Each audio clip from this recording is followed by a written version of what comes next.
Então, estamos começando aqui nossa transmissão pelo YouTube. Eu vou criar o link para mandar para o pessoal da teologia, do grupo de estudos, e no Facebook.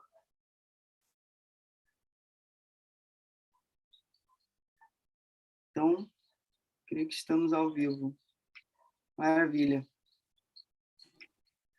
Então, bom dia. Estamos começando aqui nossa transmissão. Tá dando até eco, deixa eu tirar o som aqui. Bom dia, pessoal. Sejam bem-vindos, bem-vindas aqui ao lançamento do livro de Sérgio Albuquerque. Eu vou pedir apenas uns 2 minutinhos para compartilhar o link com as pessoas que eu fiquei de mandar. E aí a gente vai começar. Enquanto isso, podem colocar aí no chat as seus comentários, suas boas-vindas. A irmã Lina Boff mandou uma mensagem, Sérgio, no grupo da teologia, quando eu compartilhei. Saudade da Lina. Pronto.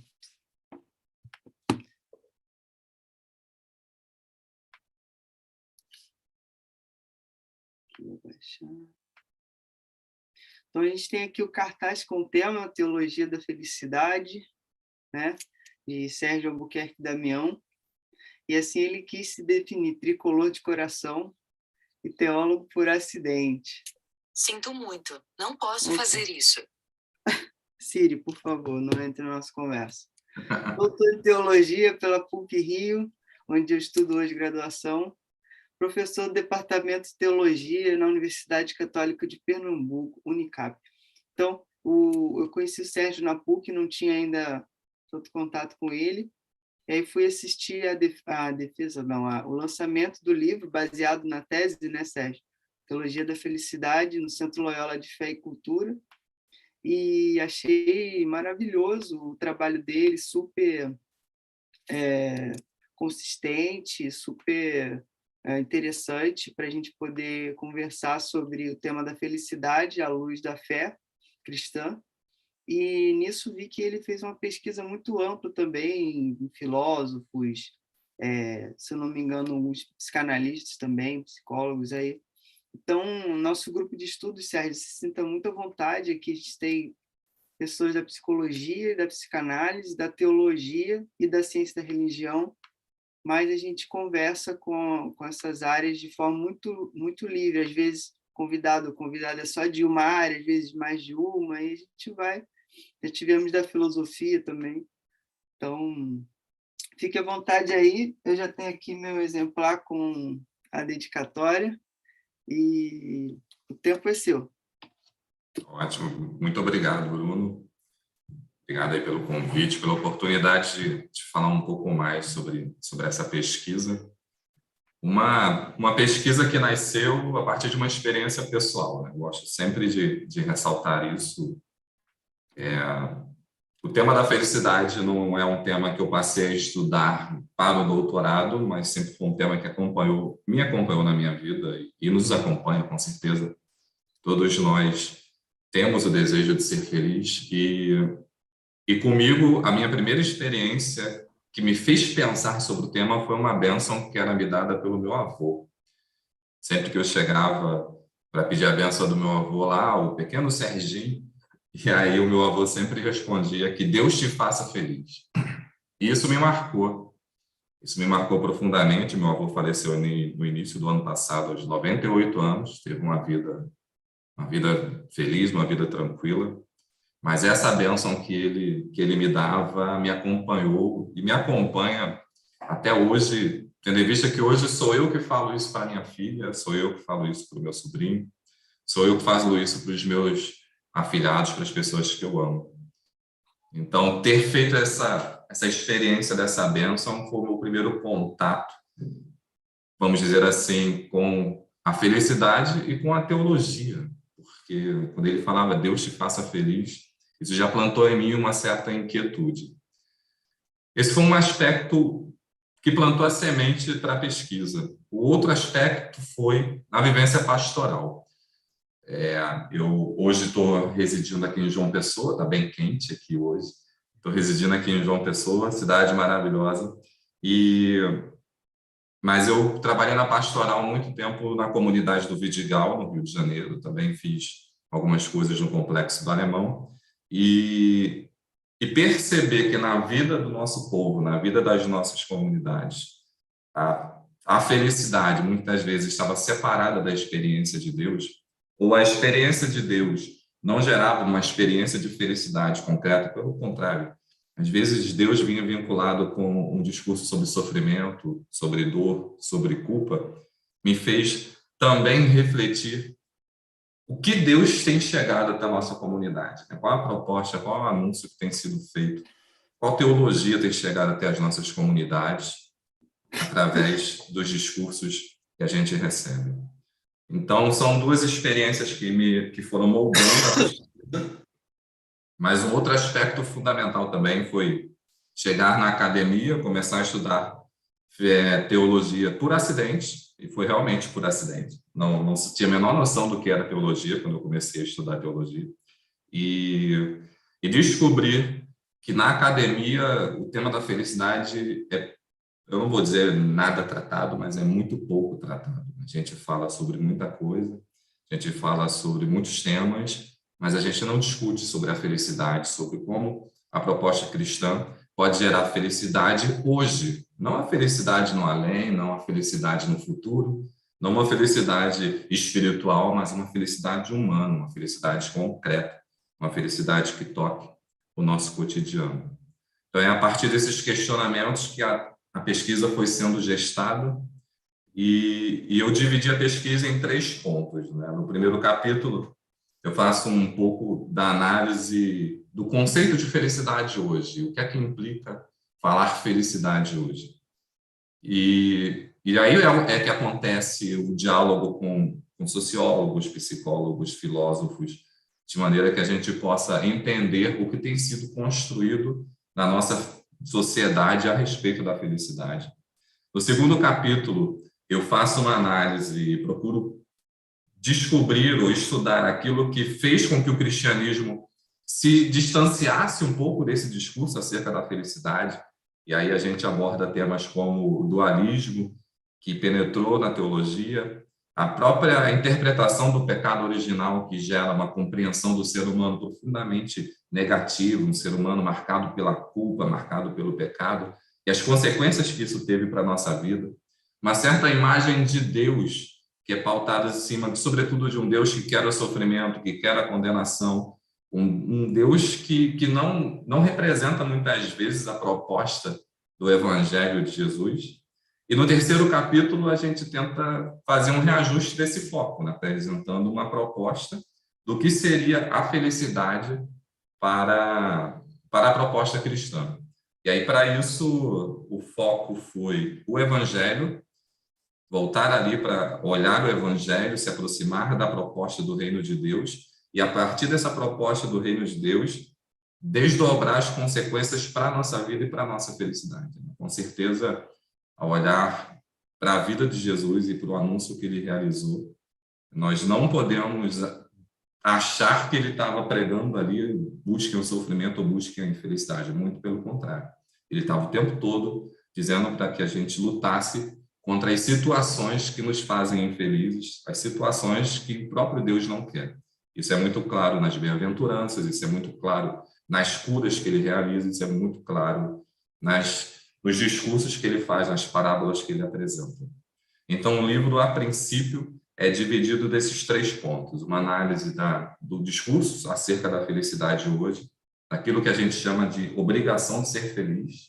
No segundo capítulo, uma análise aí bem perspectiva a respeito daquilo que fez com que o cristianismo se distanciasse de uma compreensão de felicidade. A gente jogou a felicidade lá para o além, uma felicidade escatológica, e esse mundo virou o mar de lágrimas, como a gente reza na Salve Rainha. E no terceiro capítulo, a nossa proposta, que é uma tentativa de reconciliação, uma tentativa de reaproximação entre a teologia entre o discurso cristão e a felicidade humana. Perceber que não existe ruptura entre falar de Deus e falar de um ser humano feliz. Então, sem dúvida, quando a gente começa a falar de felicidade, a gente está tocando num daqueles temas que são universais, o tema que atravessa toda e qualquer vida humana.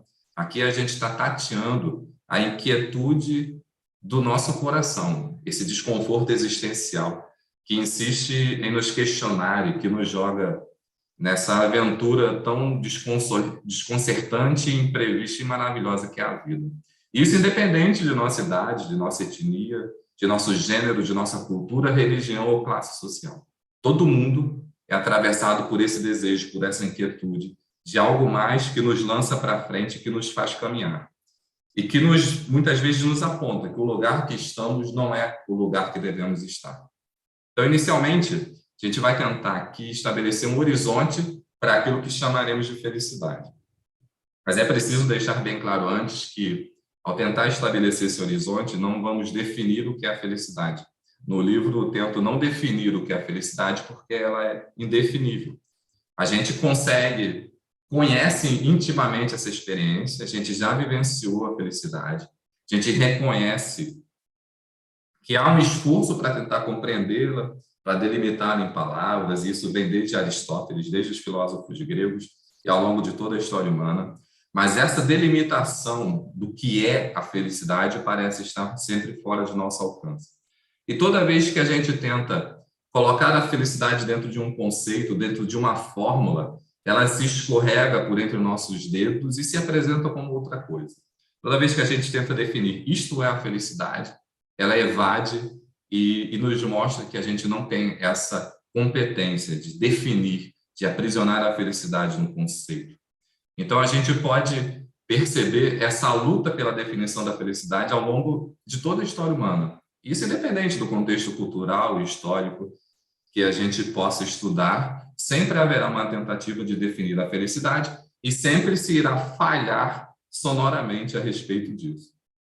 Por isso que uma das poucas coisas que a gente pode afirmar a respeito da felicidade é que é melhor ser feliz do que infeliz. Nisso, a gente tem quase tudo que pode ser dito sobre a felicidade, com alguma certeza.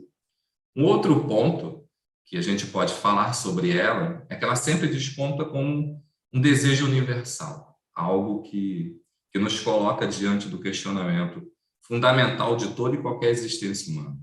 É a partir deste desejo, dessa experiência ou de sua frustração que percebemos nosso espaço no mundo, na sociedade, na religião e até mesmo o protagonismo de nossa própria vida.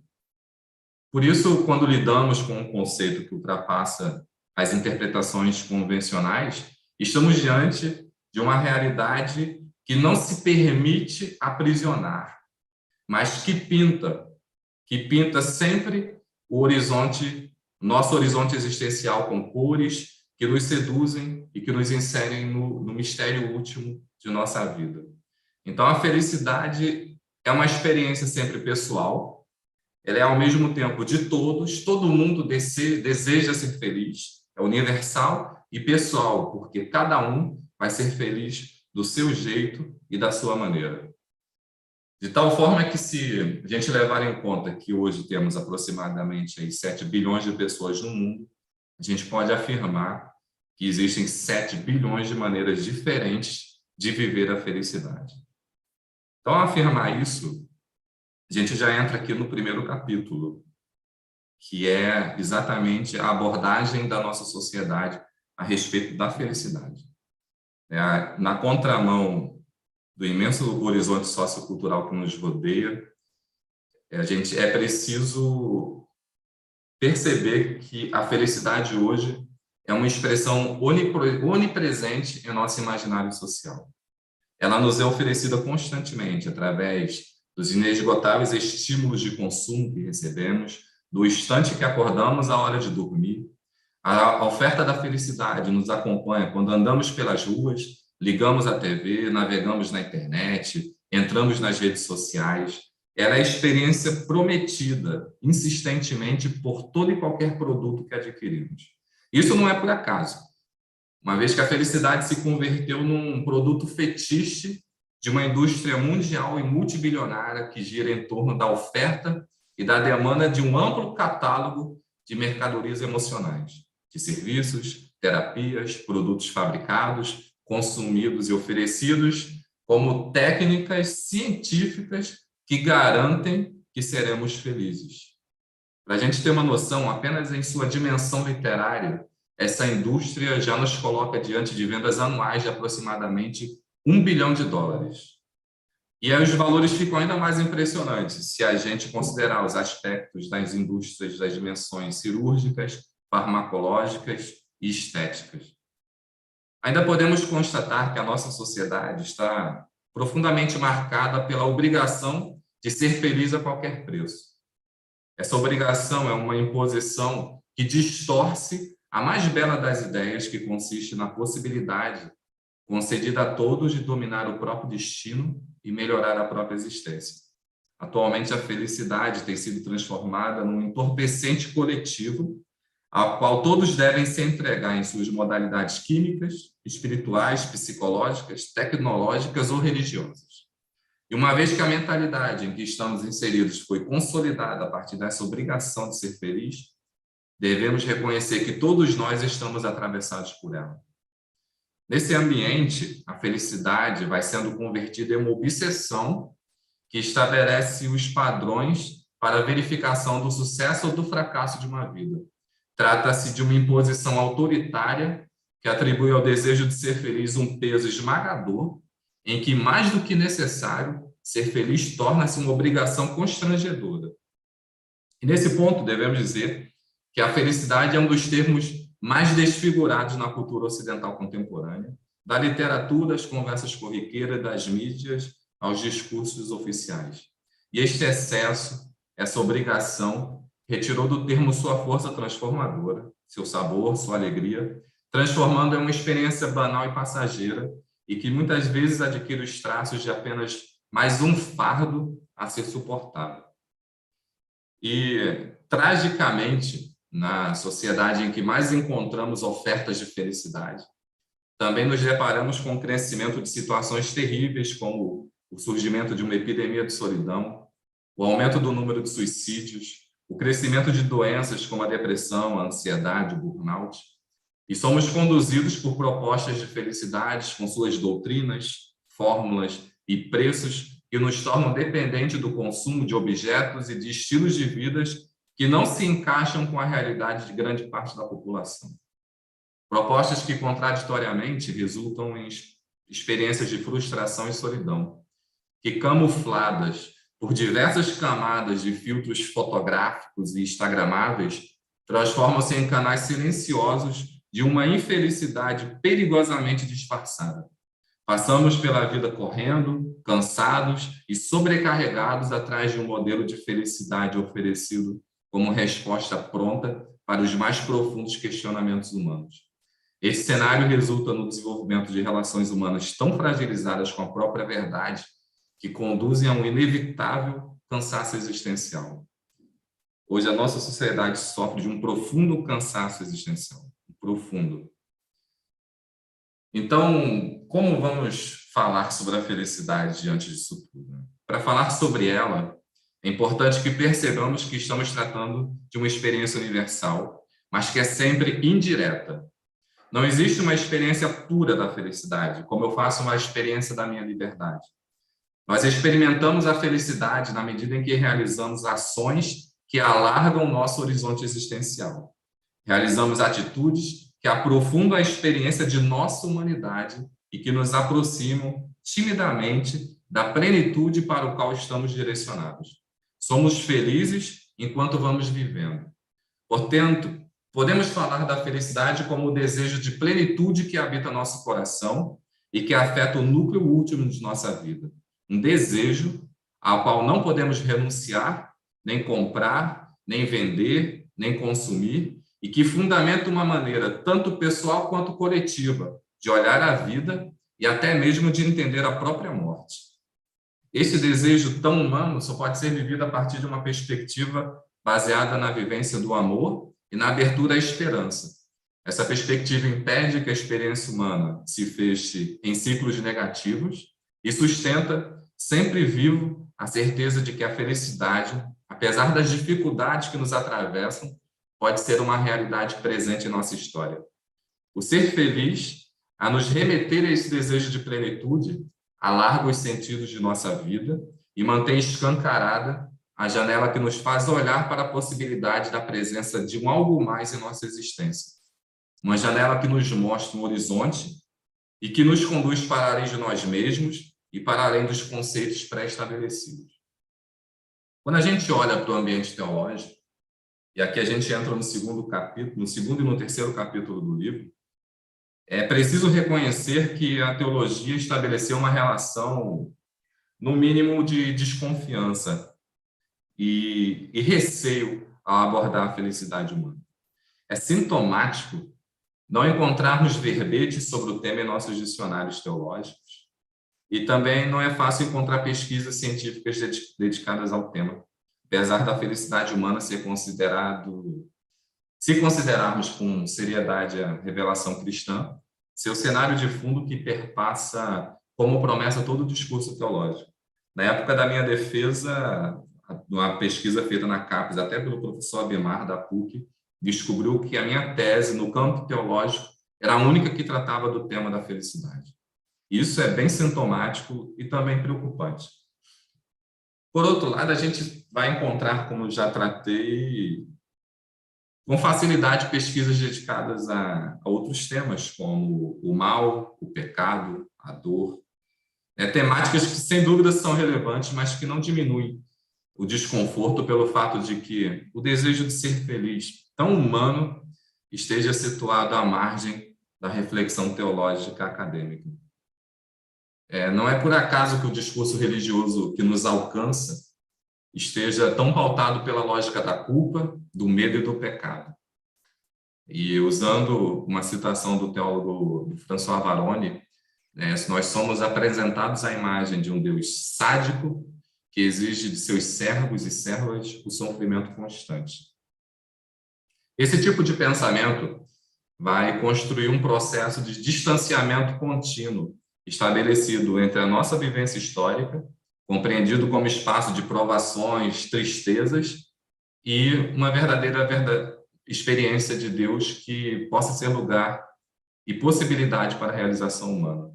E assim, a nossa vida, a vida atual, vai se tornar para a pessoa de fé, para o cristão e para a cristã, um intervalo cruel, onde o que sobrou foi uma indagação preocupante de como ser feliz através de uma existência que fica acuada no meio de uma felicidade paradisíaca, perdida para sempre na aurora dos tempos, uma felicidade futura, que é fonte de esperança, claro, não vamos discutir isso, mas que é constantemente marcada pela ameaça da condenação eterna.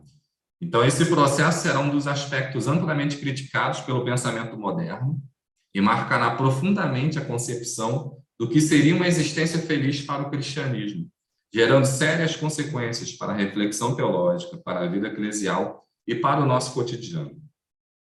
Infelizmente, e a gente precisa ressaltar isso, uma determinada linguagem religiosa contribui muito para isso ao desfigurar o rosto de Deus, a imagem de Deus que recebemos, de tal maneira que encontramos sérias dificuldades em estabelecer um relacionamento verdadeiro com Ele.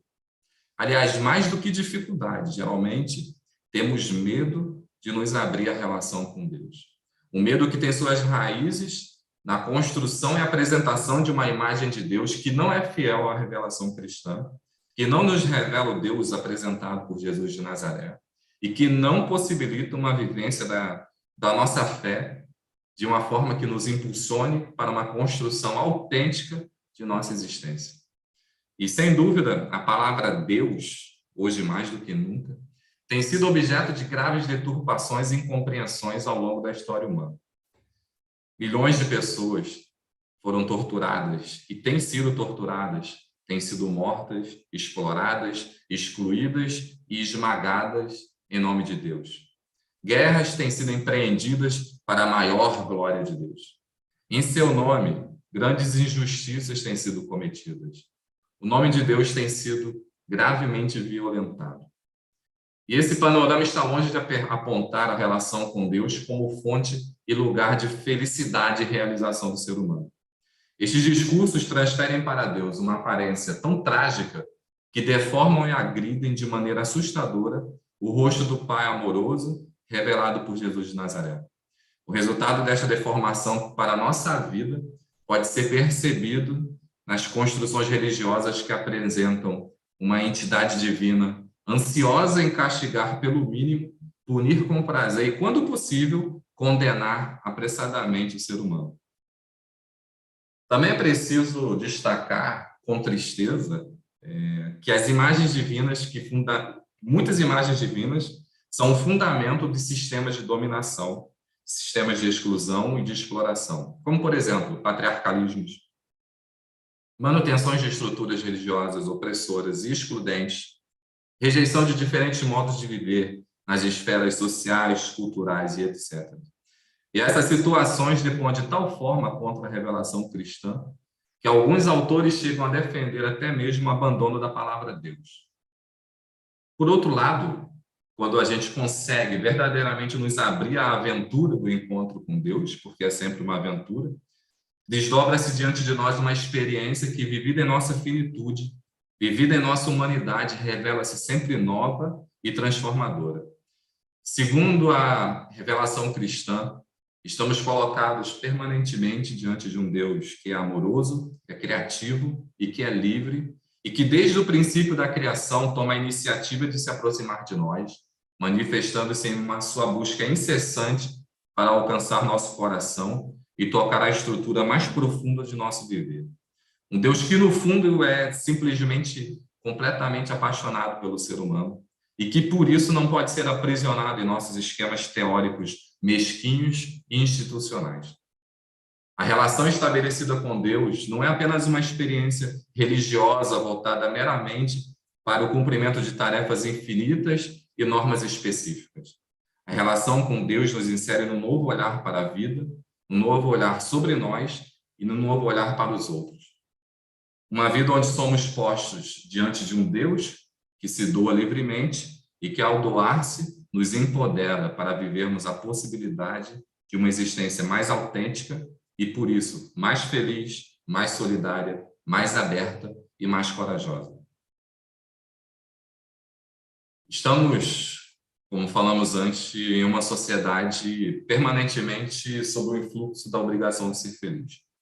E este influxo exerce grande influência sobre nossas vidas, condicionando nosso modo de existir e de nos construir. No entanto, não devemos desprezar os avanços oriundos da sociedade. Sem dúvida, é justo que a felicidade, após séculos de desconfiança, de adiamentos para uma vida no além, possa ser compreendida como um direito de todo ser humano. E esta universalidade, apesar de alguns tropeços, constitui uma conquista que tem suas raízes no interior da reflexão cristã. Entretanto, é necessário ressaltar que existe o perigo de que o assento na obrigação de ser feliz acabe desembocando numa perspectiva que, na ânsia por destacar a potencialidade do viver humano, nos induza a uma autossuficiência isolada e profundamente frágil.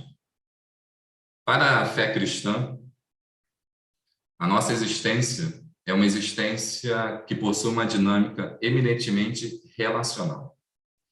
Essa dinâmica relacional nós encontramos na vida de Jesus de Nazaré, principalmente quando contemplamos suas escolhas, sua relação com Deus. E a partir desse olhar, a gente descobre que a vida de Jesus nos revela a imagem e semelhança para o qual fomos criados. É nela que vamos descobrir a possibilidade mais radical de nossa vocação humana. A vida de Jesus manifesta plenamente o ser humano ao próprio ser humano, como disse o Vaticano II. Este dinamismo relacional que impulsionou a vida de Jesus também impulsiona a nossa e compõe o alicerce de qualquer processo de construção de uma existência mais autêntica. Porque, inscrita em nossos corações, a dinâmica relacional nos direciona constantemente para o mais além.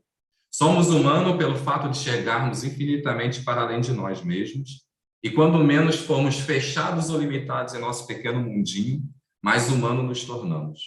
Quanto mais entregues à dinâmica relacional, mais próximos da própria realização. A autenticidade da nossa existência se concretiza quando nossas relações conseguem se transformar em livre partilha daquilo que somos, daquilo que sentimos, daquilo que sabemos e daquilo que possuímos. Tal dinâmica não consiste em alienação da própria identidade, da própria subjetividade. Na medida em que vai mais além de si, o ser humano se redescobre e reconstrói na capacidade de ofertar-se como dom na relação concreta com seus semelhantes. É amando e deixando-se amar pelos outros que descobrimos nossa verdadeira profundidade e nosso mistério. E esta condição fica evidente ao contemplarmos a dinâmica relacional com Jesus. Sem dúvida, sua abertura radical ao amor do Pai transbordava na experiência concreta do perdão e do acolhimento de todos e todas que dele se aproximavam. Essa constante abertura não implicava no enfraquecimento de sua identidade ou de sua autoconsciência, muito pelo contrário. Quanto mais era interpelado pelo encontro com seus contemporâneos, mais se via fortalecido para trilhar o caminho de sua própria vocação. Gostaria também de abordar um aspecto fundamental para a nossa existência e para a nossa felicidade, e que percebi que foi profundamente marginalizado ao longo da reflexão teológica, que seria a relação consigo, a relação com a própria verdade e suas consequências. Apesar de reconhecer o valor particular de cada indivíduo em todas as dimensões e fases da vida, a vivência cristã está muitas vezes atrelada a uma concepção que possui uma perspectiva marcada por uma incômoda desvalorização da realidade humana. De tal forma que, quando remetido a si mesmo, nós somos conduzidos através de uma linguagem religiosa pautada pelo pecado, pautada pelo pessimismo a respeito de nossa condição e por uma estrutura discursiva que transita entre o medo, a desconfiança e a culpa.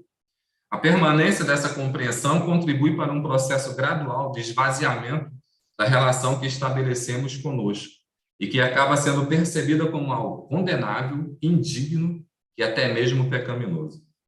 Na esteira deste discurso, encontramos um outro aspecto da relação consigo que persegue a vivência de muitas pessoas e impede uma existência mais autêntica: a exigência do perfeccionismo.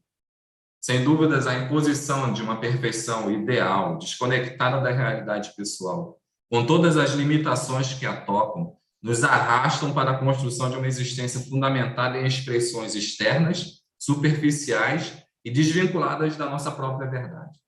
Um ideal inalcançável de santidade e vivência humana conserva-se atuante no nosso imaginário. O peso imposto por esse perfeccionismo prepara o terreno para a criação de espaços onde o ser humano, muitas vezes, pautado em mecanismos religiosos, permanece distante do encontro com a própria verdade. Esses mecanismos atuam como disfarces comportamentais e ajudam a manter as dimensões sombrias e vergonhosas de nossa estrutura pessoal relegadas ao âmbito de um falso esquecimento. Encurralados entre a negação de si e o perfeccionismo externo, acabamos, conscientemente ou não, dominados e aprisionados no auto-engano que alicerça uma relação corrompida com a nossa própria verdade. A realidade do auto-engano afeta decisivamente nossa felicidade, visto que alcança e deturpa as diversas relações de nossa existência, submetendo-as ao jugo da mentira que nos conduz à alienação radical de nós mesmos. Por outro lado, uma relação verdadeira consigo, pautada numa experiência de abertura ao amor de Deus, implicará necessariamente no risco de assumir conscientemente a própria realidade, reconhecendo o próprio potencial ou aceitando a dolorosa imperfeição que atravessa a nossa existência. Não somos perfeitos e aceitemos isso que dói menos. E por sermos imperfeitos, uma relação verdadeira conosco será um caminho que percorreremos por toda a nossa vida. E para que tal caminho seja realmente saudável, é preciso abandonar os discursos que ressaltam apenas o negativo de cada indivíduo como sua única realidade possível para estabelecer fundamentado na experiência do amor oferecido por Deus, as condições necessárias para que o ser humano possa se reconciliar com a totalidade de sua existência, sem tentar diminuir ou dissimular as sombras que constituem uma parte real de sua história. Isso significa que a relação consigo não adultera a própria realidade mediante a tentativa de construir um eu fugitivo da própria verdade e que se agarra desesperadamente ao perfeccionismo superficial e ao auto-engano. A relação consigo implica obrigatoriamente a capacidade de amar-se e de perdoar as próprias limitações. E, além disso, inclui a disposição de acolher as sombras internas, possibilitando a libertação dos sentimentos de culpa e vergonha que muitas vezes assombram a vivência de nossa religiosidade. Apenas mediante este processo de libertação, que dura aproximadamente uma vida inteira, o ser humano poderá caminhar em direção a uma existência mais autêntica e fiel a si mesmo. E, nesse sentido, ao exigir a abertura à própria verdade, uma existência relacional recusa toda a construção derivada de um eu ideal para estabelecer na nossa humanidade imperfeita, mas real, naquilo que somos de verdade, seu verdadeiro lugar. Por isso, não é exagerado afirmar que começamos a ser mais felizes ou que começamos a viver de maneira mais autêntica a nossa existência quando abandonamos o peso de sermos perfeitos. Estamos diante de uma atitude que não nos leva a cruzar os braços nem a estabelecer um cômodo conformismo, mas a buscar com empenho uma orientação diferente, onde o que importa é reconfigurar a vida a partir de uma relação amadurecida com Deus, amadurecida consigo mesmo e sem obsessão, portanto, perfeccionismo. Essa relação consigo, estabelecida a partir da relação com Deus, surge como um espaço profundamente libertador e salvífico para o ser humano. E neste espaço, o ser humano descobre que para abrir-se à experiência de Deus, não é preciso rejeitar a si mesmo.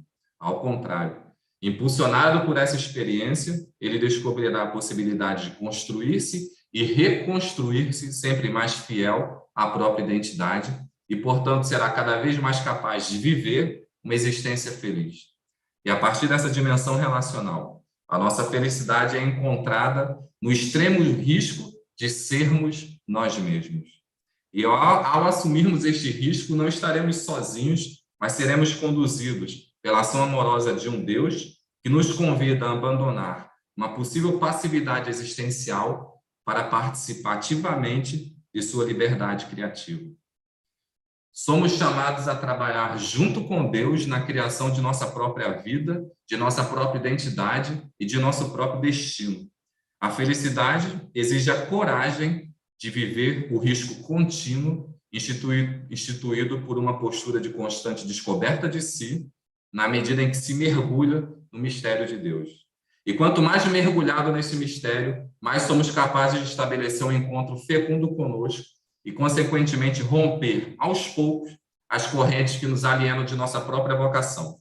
E este movimento não consiste simplesmente numa compreensão intelectual ou afetiva, mas incide diretamente em nossa existência, sendo fundamental na expressão de nossa identidade e na construção de uma história pessoal aberta para a vivência da felicidade.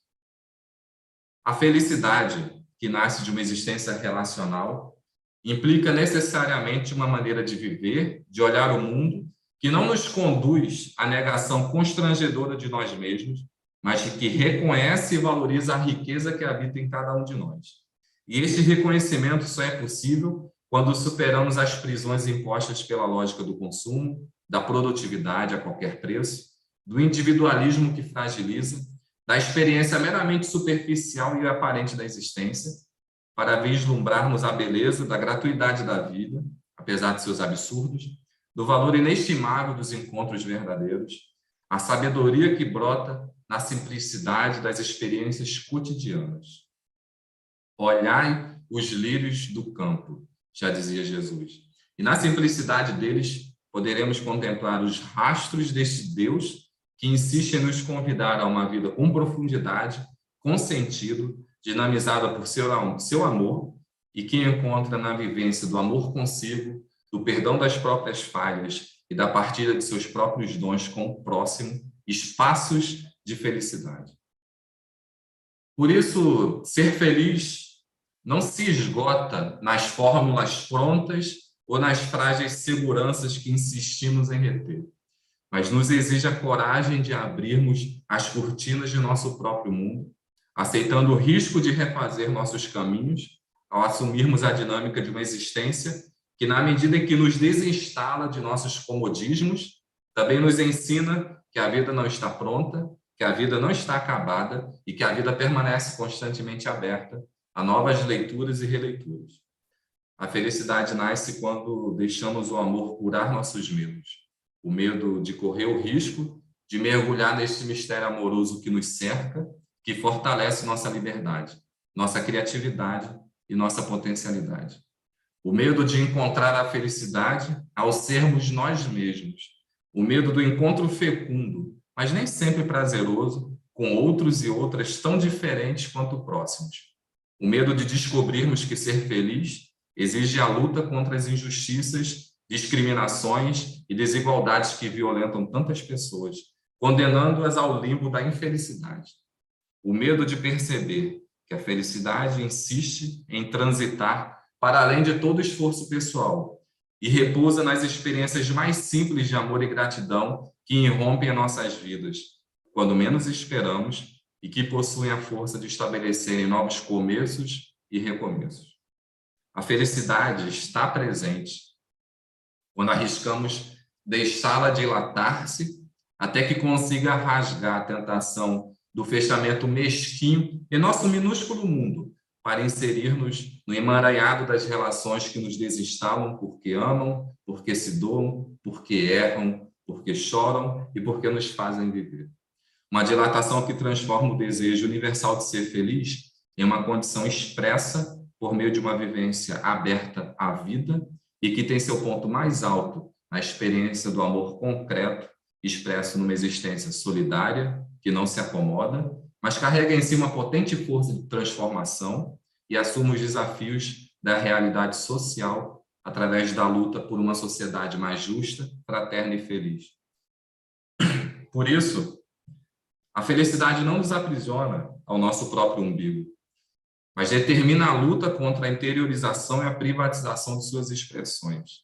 Ela escancara a perspectiva de um ser humano que se compreende ao ser feliz com os demais, impulsionado para o movimento que irá conduzi-lo a uma maneira de viver que o direciona a ser feliz para os demais.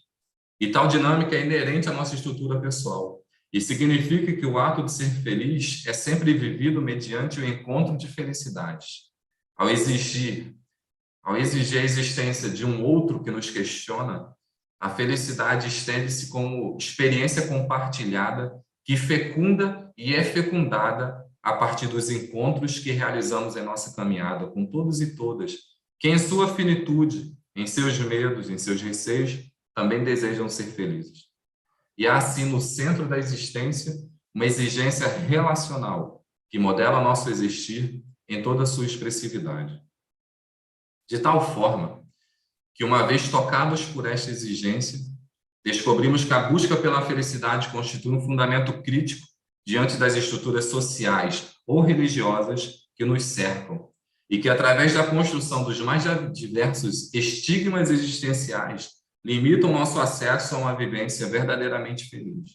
Logo, não podemos nos submeter ao discurso que acorrenta a felicidade meramente ao campo do privado, do individual, porque ser feliz inclui também o envolvimento na luta constante diante das diversas situações sociais, de gênero, religiosas e tantas outras injustiças sociais que desfilam diante de nossos olhos, como, por exemplo, a infelicidade de não ter o que comer, de não ter onde morar, não ter a quem amar, não ter sua dignidade respeitada.